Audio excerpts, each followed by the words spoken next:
Hey friends, good morning. Welcome to my channel Meri Abhilasha. कैसे हैं आप सब? उम्मीद करती हूँ बहुत ही ज़्यादा अच्छे होंगे, खुश होंगे, स्वस्थ होंगे और अपने जीवन को बेहतर से बेहतरीन बनाने के प्रयास में लगे होंगे। अभी बज रहे हैं सुबह के लगभग 10:30। आज मैंने वाशु को स्कूल नहीं भेजा क्योंकि इसकी तबीयत जो है वो ठीक नहीं थी।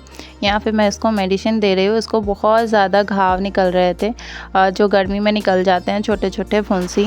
और लगभग मेरी जो स्टडी रूटीन है वो वाशु के इर्द गिर्द ही घूमती है कि जैसे वाशु अगर स्कूल चला जाता है तो मैं उसी टाइम फ्री हो जाती हूँ। और ये स्कूल नहीं गया है तो इसकी वजह से आज मैंने सुबह से अभी तक पढ़ाई नहीं करी है। अभी मैं बैठी हूँ थोड़ा सा कॉपी लेके पढ़ने के लिए। मैंने नहा लिया है और खाना वगैरह बन गया है, सारे काम हो गए हैं। वासु के स्कूल ना जाने की वजह से सुबह में ही खाना बनाना पड़ता है ताकि हस्बैंड जो वो खा के जाएँ।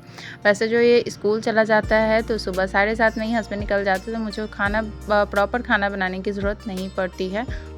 आप सबको तो पता ही होगा फ्रेंड्स कि जो बीपीएससी टीआरई 4.0 है उसका एग्ज़ाम डेट 24 अगस्त को था, जो कि अब ना आयोग ने कैलेंडर से उस डेट को हटा दिया है टीआरई 4.0 का। तो अभी बहुत ज़्यादा डाउट है कि पता नहीं कब आएगा भी या नहीं आएगा। लेकिन जैसा कि सचिन सर का नोटिफिकेशन मैंने देखा तो बोल रहे थे कि आएगा। आप लोग अपनी प्रिपरेशन जो है वो करते रहिए। अक्टूबर के आसपास में ज़रूर से है कि नोटिफिकेशन आ जाएगा।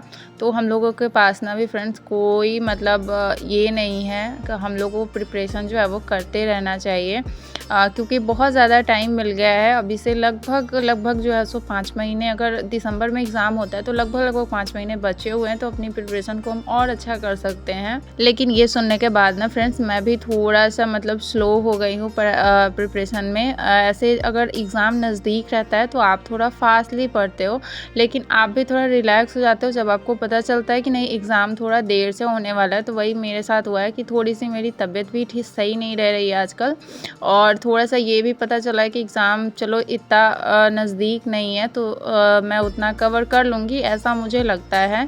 तो इसलिए मैं भी थोड़ा सा स्लो हो गई हूँ, पहले से कम देर पढ़ाई करने लगी हूँ और थोड़ा कंफर्ट जोन में फिर से चली गई हूँ कि तबीयत नहीं ठीक है तो थोड़ा सा ज़्यादा मैं रेस्ट कर ले रही हूँ। लेकिन हाँ फ्रेंड्स, पहले से कम पढ़ना ये अलग चीज़ है, लेकिन कंटिन्यूटी ज़रूर मेंटेन कीजिएगा। अगर कंटिन्यू आपकी स्टडी चलती रहेगी तो आपके लिए एग्ज़ाम टाइम में ईजी हो जाएगा।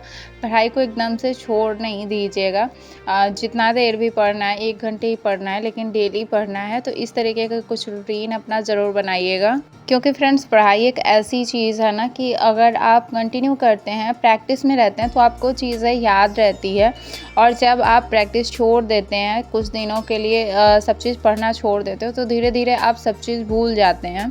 तो इसके लिए आप हमेशा पढ़ाई ज़रूर करते रहिएगा, चीज़ों को आप रिवाइज ज़रूर करते रहिएगा ताकि याद रहें। साथ में मैंने पता किया फ्रेंड्स कि स्टेट इस बीच में होने वाला है कि नहीं होने वाला है, तो उसका भी अभी कोई ख़ास खबर नहीं है कि हाँ स्टेट ऐसे बीच में एक आ ही जाएगा। आ जाएगा तो सही रहेगा, नहीं आएगा तो कुछ कर तो नहीं सकते हैं। तो साथ में आपकी प्रिपरेशन लगभग चलती रहती है, क्योंकि स्टेट का जो क्वेश्चन का ये होता है, लेवल होता है, वो बीपीएससी से थोड़ा सा शायद कम ही होता है। तो मैं तो यही कहूँगी फ्रेंड्स कि बस पढ़ाई करते रहना है हम लोग को, क्योंकि जो पीछे 3.0 का एग्ज़ाम हुआ है, मुझे लगता है कि जो फर्स्ट टाइम एग्ज़ाम दिए होंगे ना 3.0 का, उनमें से बहुत सारे लोगों का अच्छा एग्ज़ाम गया होगा। और फिर जो री एग्ज़ाम हुआ है, हो सकता है कि जिनका पहले बहुत अच्छा एग्ज़ाम गया है उनका इस बार ना अच्छा गया हो। तो उस बीच में कुछ भी हो सकता है, क्योंकि क्या होता है कि जो शुरू में बहुत ज़्यादा अच्छे से प्रिपरेशन करते हैं लेकिन बाद में कहीं ना कहीं छोड़ देते हैं, और जो शुरू में नहीं किए रहते हैं उनको जब टाइम मिल जाता है तो वो मौका का फ़ायदा उठाते हैं, अच्छे से प्रिपरेशन करते हैं, तो उसमें चीज़ें चेंज हो जाती है। और बहुत सारे लोग होंगे जिनका पहले एग्ज़ाम अच्छा नहीं गया होगा, लेकिन री एग्ज़ाम जो हुआ है उसमें उन्होंने बहुत अच्छा परफॉर्म किया होगा और शायद उनका सिलेक्शन भी हो जाए। तो ये आपको कंसिस्टेंसी पे ही डिपेंड करता है कि आपने कंटिन्यूटी मेंटेन किया या नहीं किया, लगातार आप पढ़ रहे थे कि नहीं पढ़ रहे थे, ये सारी चीज़ें होती हैं। कल तो मैंने आपको बताया ही था फ्रेंड्स कि अभी मैथ्स में मैं पढ़ रही हूँ simple interest and compound interest, और ये सर इतने अच्छा से बताया ना फ्रेंड्स कि जितने भी क्वेश्चन इन्होंने बताया ना उसमें कहीं भी फार्मूला का ज़रूरत नहीं पड़ा है। बिना फार्मूला के इन्होंने लगभग सारे लेवल के क्वेश्चन सॉल्व करा दिए हैं सिंपल इंटरेस्ट और कंपाउंड इंटरेस्ट के। और ये सर का जो पढ़ाने का तरीका होता है ना, ये कोशिश करते हैं कि मतलब आपकी कॉन्सेप्ट जो है वो अच्छे से क्लियर हो जाए और आपको फार्मूला अगर ना भी याद हो ना तो आप क्वेश्चन को सॉल्व कर पाएँ। और ये चीज़ें मुझे सर की बहुत अच्छा लगता है। और ये सर की वजह से ना अर्थमेटिक के पोर्शन में कुछ खास प्रॉब्लम नहीं है। 80% 90% क्वेश्चन में सॉल्व कर लेती हूँ। मेन जो मुझे प्रॉब्लम हो रहा है वो एडवांस मैथ में हो रहा है, क्योंकि एडवांस मैथ जो है वो और ज़्यादा प्रैक्टिस मांग रहा है। जैसे कोऑर्डिनेट ज्योमेट्री है, ये ज्योमेट्री खास करके उसके क्वेश्चन सॉल्व नहीं हो रहे, क्योंकि उसको 1-2 बार और पढ़ना पड़ेगा, क्योंकि बहुत बड़ा चैप्टर हो जाता है, बहुत ज़्यादा उसमें कॉन्सेप्ट है, बहुत ज़्यादा चीज़ को समझने की ज़रूरत है, तो उसके क्वेश्चन नहीं सॉल्व होते हैं सारे, क्योंकि एक ही चैप्टर में ना इतना ज़्यादा उसमें पढ़ना है। आपको ट्रायंगल पढ़ना है, रेक्टेंगल पढ़ना है, सर्कल पढ़ना है, स्ट्रेट लाइन पढ़ना है, बहुत कुछ मतलब अलग अलग तरीके से पढ़ना है।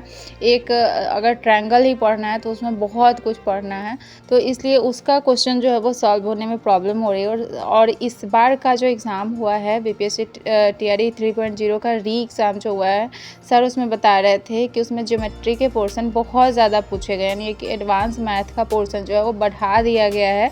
पिछली बार लगभग आधे पूछे गए थे, लेकिन इस बार जो है वो एडवांस मैथ का पोर्शन बढ़ा दिया गया है। और अगर आपका एडवांस मैथ सही से नहीं बनता है तो आपको बहुत प्रॉब्लम हो सकती है, और सेम उसी तरह मुझे भी है। तो अर्थमेटिक में मुझे बहुत प्रॉब्लम नहीं है, लेकिन मैं ये नहीं चाहती हूँ कि हाँ अगर मैं इसकी प्रैक्टिस ना करूँ तो मुझे बाद में प्रॉब्लम हो, तो साथ में मैं इसकी भी प्रैक्टिस करती हूँ। उसके बाद मैंने लगभग आज 3.25 घंटे की अपनी स्टडी अभी तक करी है, और मैं वाशु को ले आ गई थी डांस क्लास। वापस आने के बाद मैंने चाय बनाया है, और जैसा कि मैं बहुत थक जा रही हूँ आजकल, तो बहुत ज़्यादा काम करने का मन नहीं करता है। यहाँ पे बैठ गए हैं शाम के टाइम में हम लोग सभी आदमी, और बैठ के यहाँ पे चाय पियेंगे। बच्चे अपना पढ़ाई कर रहे हैं, दोनों बच्चे अपना होमवर्क कर रहे हैं। अभी थोड़ी देर बैठ के ना मैं यहाँ पे चाय पीऊँगी, और उसके बाद चली जाऊँगी मैं डिनर बनाने के लिए। अभी फ़िलहाल ना फ्रेंड्स मेरा मन करता है जहाँ मैं बैठूँ ना वहाँ बैठी रह जाऊँ, वहाँ से उठूँ ही ना, ऐसा मेरा मन हो गया है। आजकल सुबह भी उठती हूँ ना तो मन करता है बाहर में बैठूँ तो वहीं पे बैठे रह जाऊँ, वहाँ से उठूँ ही नहीं। कोई काम करने का इच्छा नहीं होता है, लेकिन काम तो करना ही पड़ता है। बहुत ज़्यादा फ़िलहाल ना बहुत अंदर से सैड टाइप का फील कर रही हूँ, पता नहीं क्यों। मुझे ऐसा अंदर से लग रहा है कि मेरी लाइफ में कुछ भी अभी अच्छा नहीं हो रहा है। आप मेरे फेस पे देख सकते हैं कि अजीब सा मेरा फेस इधर हो गया है लगभग 1 वीक से। तो चलिए आज के ब्लॉग को यहीं पे एंड करूँगी। आज का वीडियो कैसा लगा कमेंट में ज़रूर बताइएगा। लाइक, शेयर और सब्सक्राइब कीजिएगा।